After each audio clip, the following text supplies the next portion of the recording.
Xa o pasado ano, ante as queixas da empresa concesionaria do servizo, se acometeran melloras en varios puntos da rede de saneamento.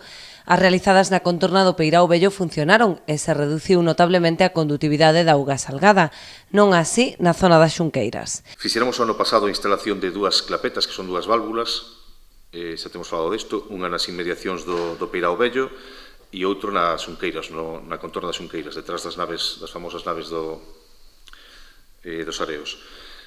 E, bueno, ao principio nos informaran de que a das Xunqueiras sí era resultado e a do Peirao Vello que non funcionaba tan ben, pero os resultados din o contrario. A inspección visual non coincide cos análisis e, efectivamente, sí funcionou a clapeta que se puxo no Muelle Vello, a condutividade queda bastante baixa, moi aceptable, digamos, e, sin embargo, en outros puntos onde se realizou o control máis hacia a depuradora, é dicir, este punto está no Sardín, no cruce dos semáforos, pois desde ali hacia a depuradora se analizaron 10 puntos en total, é dicir, 9 máis a partir dese, e en varios sí que se detectou unha condutividade moi alta.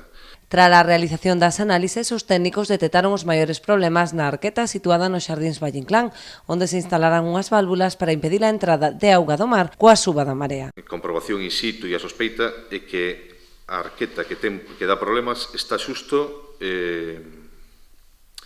pois ao lado da parada de taxis, no Sardín, no outro lado do Sardín. A primeira está no semáforo e outra está ali.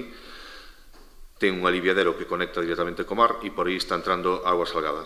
Van a actuar nesa propia arqueta e esperamos solucionar dunha maneira importante este problema, que é grave para o Concello, porque cando entra auga salgada na depuradora rompe co sistema biolóxico de depuración e as augas salen cunha calidad inferior á ría.